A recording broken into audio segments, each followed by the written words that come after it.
It started with a sound I'll never forget, a low hum that grew into a scream. The power lines above my house shivered like snakes. Then, silence. And then, the explosion. A flash of white split the sky, swallowing the street in blinding light. I ran outside barefoot, heart pounding, the air thick with smoke and fear. Houses stood in darkness, every window black like empty eyes. Except mine. My roof glowed. My solar panels pulsed with power, alive, humming like a heartbeat. Neighbors stumbled out, shouting, confused, terrified. Someone screamed a name, then another scream, sharper, closer. I turned and saw her. Mrs. Lang from across the street. Her hands were covered in blood. She didn't speak, just pointed toward the end of the cul-de-sac. I followed her trembling finger. There, at the far end, something was moving, crawling, jerking, like an animal but not quite. The shadows twisted. The air flickered. And I swear, I saw a face in the dark, lit for a split second by my panel's glow. Human, but wrong. Too wide. Too cold. Too aware. The kind of face that looks at you and already knows how the story ends. Then everything went quiet again. No birds. No voices. Just the faint buzzing from my panels and the distant crackle of burning wires. My house was the only light left for blocks. And in that light, I realized something: everyone's power was gone. The whole neighborhood had been wiped off the grid. Everyone except me. And then I heard my phone vibrate. One new message. From the HOA. It read, "We warned you about those solar panels. You should have listened." My blood froze. The timing was impossible. They'd fined me last week for installing them without aesthetic approval. I laughed it off, thought they were ridiculous. But now, something else was happening, something that made no sense. Across the street, Mr. Lang shouted my name. "Turn it off. Turn it off." He was holding a baseball bat, his eyes wild, his voice cracking. Behind him, others were gathering, silhouettes against the dark. They all looked at my house like it was cursed. And maybe it was. Because as I stood there, surrounded by the only working light for miles, I realized something horrible. My panels weren't just collecting sunlight anymore. They were collecting something else. Something alive. I'm telling this story because you deserve to know what really happened that night. Because by the end of this video, you'll understand why the neighborhood went dark. And why I was the only one left with power. My name's Daniel Hart. I live in Oak Ridge. The kind of neighborhood where every lawn looks cloned and every house smells like fresh paint and quiet desperation. I'm the guy with the solar panels. Yeah, that guy. The one everyone talked about in whispers at the HOA meetings. 2 weeks before the blackout, life was simple. Mornings with coffee on the porch. Birds on the wires. The sound of sprinklers. But even then, something felt off. I just didn't see it yet. The HOA had sent me 3 letters already. Violation of design standards. Unauthorized installation. Threat of fine. Bureaucratic poison disguised as politeness. I remember crumpling the last one and tossing it into the trash. I told myself they couldn't control sunlight. I was wrong. See, in Oak Ridge, power isn't just about electricity. It's about control. Who has it, and who doesn't? And the HOA? They had plenty. I showed up to the next HOA meeting anyway. The room was cold, fluorescent, fake smiles everywhere. The president, Mrs. Green, greeted me like a snake pretending to be a friend. "Daniel, we appreciate your enthusiasm for sustainability," she said, "but your panels. They disturb the harmony." Disturb the harmony. That phrase still haunts me. Harmony for them meant silence. Submission. Matching beige siding and dead smiles. When I got home that night, I found something taped to my front door. A photo of my house taken from the street. Underneath it, someone had written, "We see you." I told myself it was just a prank. Maybe a neighbor being dramatic. But deep down, I felt it. The line between community and surveillance had vanished. Next morning, my panels glowed brighter than usual. Even before sunrise, I stood in my yard, staring at them. The hum was different, lower, heavier, almost like breathing. My dog, Rex, started barking at the roof, hackles raised.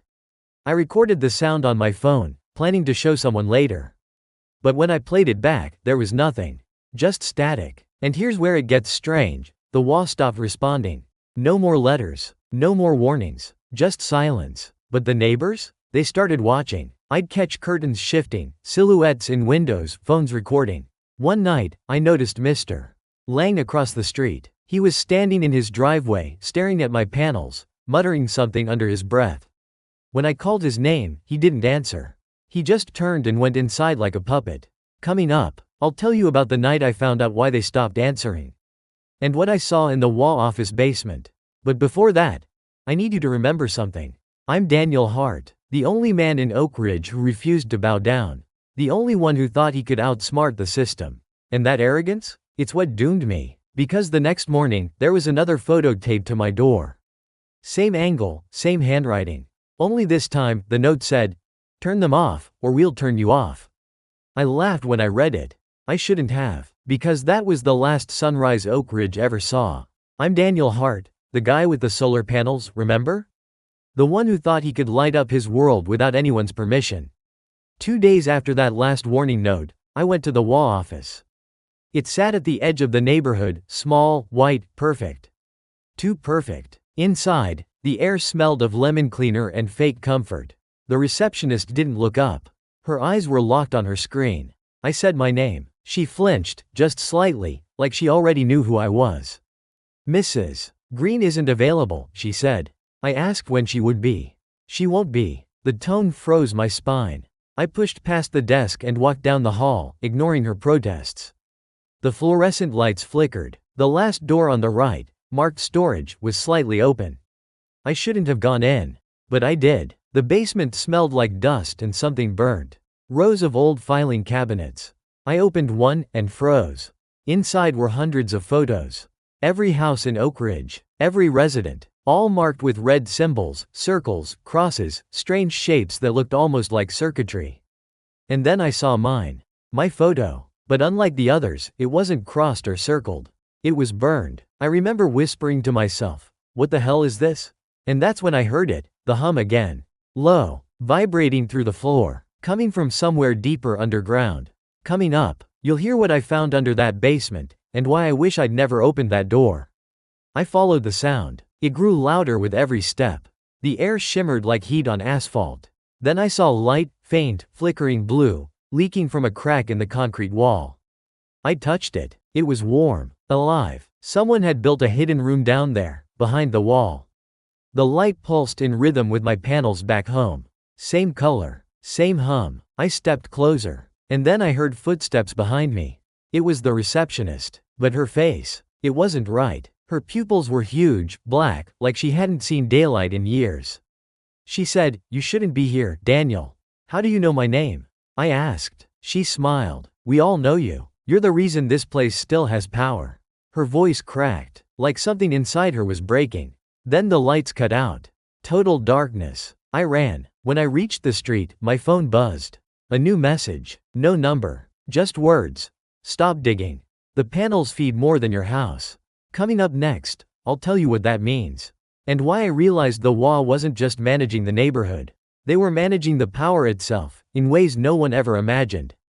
Because I'm Daniel Hart, and what I learned next changed everything. That night, after the message, "The panels feed more than your house," I couldn't sleep.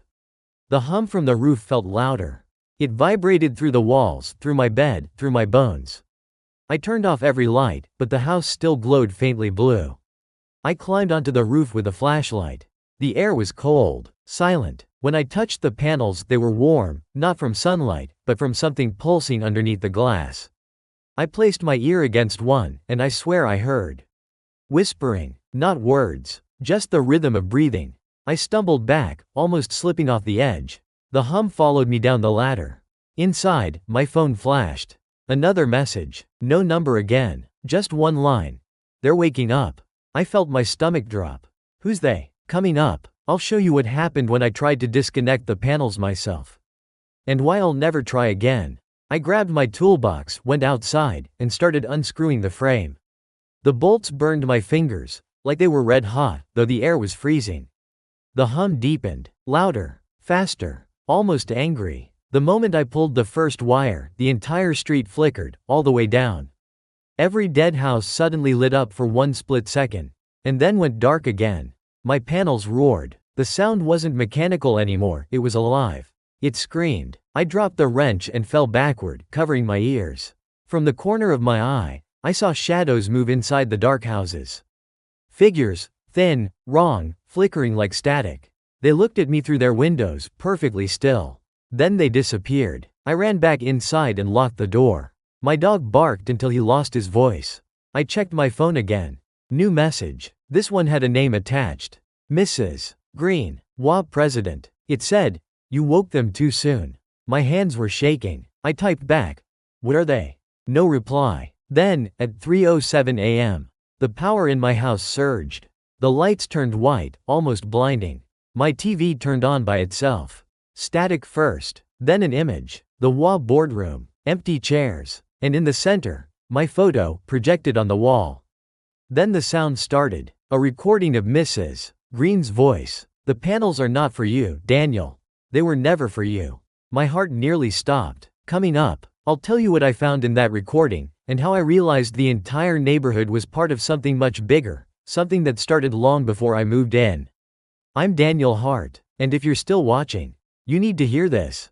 Because once you know the truth, you'll understand why Oak Ridge went dark. When the TV flickered back to life, I pressed record on my phone.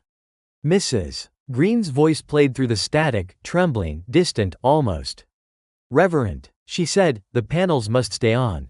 They collect what the grid cannot." Her tone wasn't human. It was worship. She continued. Every home connected to Oak Ridge was chosen. Every resident, part of the circuit. And then, softly, almost whispering, "We feed it. It feeds us." Feed what? I leaned closer, shaking. The recording crackled again. "The one beneath," she said. "The source." I felt a cold wave crawl up my back. I looked out the window, my panels still pulsing in the dark. The one beneath. Beneath what? Beneath Oak Ridge? Coming up, I'll tell you what I found under my backyard, and how it changed everything. I opened my laptop, searching for any record of the source. Nothing. No company, no energy program, no public document. But I did find something else. A folder hidden on the HOA website. Password protected. The name of the file, Eclipse Protocol. It took me hours to break into it. When I did, I wish I hadn't. Inside were reports, data logs, power fluctuations, date-stamped patterns. Each surge matched the exact moment a neighbor got sick, moved away, or died. And my address? It was listed as Central Node. The power from every other house had been rerouted. To me, I stopped breathing. My panels weren't just feeding my house. They were absorbing life from everyone else. I wanted to tear them off the roof, burn them, but a part of me, the selfish part, felt something else. Power. Real power. The kind that makes you think you can do anything. Then another file opened automatically. A video. Mrs. Green again, sitting in that same cold boardroom. "Daniel Hart," she said directly into the camera. "If you're seeing this, the system has accepted you. Do not resist. Your light will keep us alive." My hands were trembling so hard I almost dropped the laptop. She continued. "Once full activation begins, Oak Ridge will go dark. The source must be fed." And then, a final line appeared on screen. "Your panels will protect you. But only if you keep them on." Coming up, I'll show you what happened when the power finally went out. And why every scream that night started from a house that wasn't mine. Because I'm Daniel Hart, and by then, it was already too late to stop the blackout. It started just after midnight. 1 second, the street lamps flickered. The next, darkness. Complete, absolute darkness. My neighbors screamed, doors slammed, cars honked. Panic rolled through Oak Ridge like a tidal wave. I ran to the window. The entire block was black. Except me. My house glowed like a beacon. Blue, humming, alive. Coming up, I'll tell you why no one could leave their homes. And why the first attack started at Mr. Lang's house. I grabbed my flashlight and ran outside. Rex followed, growling. Shadows moved in every window. People stumbled into the street, blind, confused. I heard shouts, arguments, screams, cries. Something primal, something terrifying. And then I saw them. Figures moving against the darkness.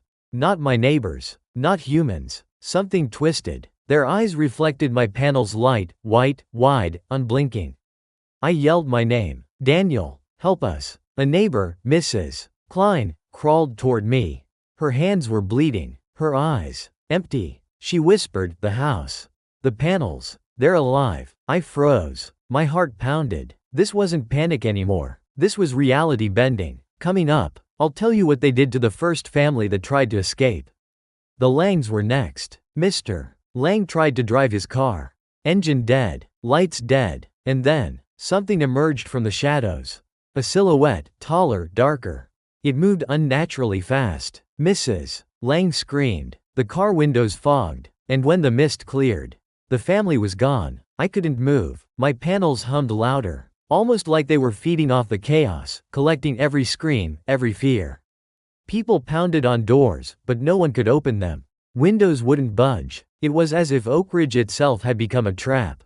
I ran back to my house, locked the doors, and stood in the only light left. My panels pulsed, steady, comforting. But wrong. Alive. Watching. Waiting. Coming up. I'll tell you why I realized the panels weren't protecting me. They were testing me. Hours passed. I stayed awake, watching shadows crawl, listening to every muffled scream, every crash, every whisper. I realized then, the blackout wasn't punishment. It was preparation. For what? I didn't know yet. Because I'm Daniel Hart, the man who lit the dark. And by the time the sun rose, nothing in Oak Ridge would ever be the same. I paced my living room. The hum from the panels was deafening. My hands shook. Every shadow outside seemed to lean toward the house, testing me. Should I turn them off? The thought made my stomach twist. Turn them off, and maybe the system dies. Maybe I die, but if I leave them on, every scream outside feeds the house, feeds something worse. My neighbors, my friends, gone because of me. Coming up, I'll tell you what I first tried, and why it failed. I grabbed the main switch. My fingers hovered. The hum shifted. A voice echoed, not in my ears, but in my mind. Do not resist. I tried to flip it. The switch stuck. My panels pulsed violently. Lights flared. Shadows danced against my walls like living flames. I realized then, the choice wasn't mine. The panels decided. I remembered the messages. Your light will keep us alive. Alive. What? The source? The panels? Oak Ridge itself? Coming up, I'll tell you how I tested the panels. And what happened when I tried to disconnect one. I unscrewed a small section. It hissed, vibrating, almost screaming. The hum changed, higher, sharper, more desperate. Outside, a scream pierced the night. Not distant, right below my window. I looked down. Shadows converged at the street, twisting, writhing. Something was calling the panels. Something feeding. Fear clawed at me. My mind screamed. Every instinct said run. But where? Outside was death. Inside was responsibility. I thought about Oak Ridge, about the Langs, about everyone. If I turned it off, would it stop them? Or would it stop me? The night dragged. Hours passed. I watched the house breathe, watching me, waiting for my decision. Coming up, I'll tell you what finally made me act. And the choice I made that changed everything. Finally, I realized the panels weren't just machines. They were alive. They had a will. And they had chosen me. I had to accept it. I left the main power on. Every flicker, every pulse, every hum. Mine to control, or maybe mine to witness. I'm Daniel Hart, the man with the panels. The man who chose to keep them on. The street outside was chaos. Darkness swallowed everything. Shadows moved unnaturally, twisting over yards and cars. Screams cut through the night, sharp, raw, relentless. Coming up, I'll tell you what happened when the first neighbor tried to escape. You won't believe it. Mr. Lang tried again. He opened his door and stepped outside. His face pale, eyes wide. The panels pulsed violently. Shadows lunged. He screamed. The moment he hit the street, the light from my house flared brighter, blinding. When his eyes adjusted, the street was empty. No Langs. No shadows. Just silence. I realized then the panels didn't just collect energy. They controlled it. Every action, every movement outside, every scream, every flicker of fear. It all fed back to the house. To me, neighbors pounded on their doors. Windows shattered. The hum from my panels grew louder, almost screaming. I could feel it in my chest. In my skull. In my blood. Coming up, I'll tell you what happened when Mrs. Klein came to my door. She knocked, frantic, bleeding, her eyes hollow.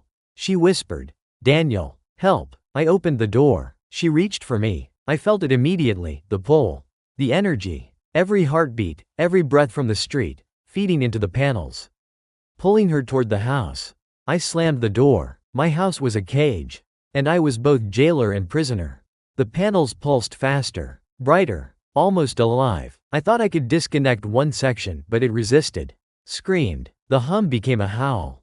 The room shook. Outside, lights flickered faintly in a few houses, not enough to survive, just enough to scream. I stayed on the roof, watching shadows move unnaturally, shapes bending toward the house. Every second someone screamed, the panels pulsed. Every flicker, every cry, feeding. I remembered the message. Your light will keep us alive. Alive. What? The source? The panels? Oak Ridge itself? Coming up, I'll tell you what I realized about the source. And why I wish I could forget. I looked around at the street. The entire neighborhood was silent now. Not peaceful. Not calm. Dead. Just shadows of motion, echoing the life that used to be there. I understood then. The panels weren't just feeding the source. They were sustaining it, controlling it, and I was the center. The hub, the keeper of all energy. My chest tightened. I realized the cost of my choice. Every second I stayed on, someone suffered. Every pulse, someone else's life contributed to the house's survival. I'm Daniel Hart, the man with the panels. The only light in Oak Ridge. And the darkest consequences were only just beginning. Hours passed. Silence. Not peaceful silence. The kind that presses against your chest, makes your blood run cold. The hum from the panels slowed, almost thoughtful.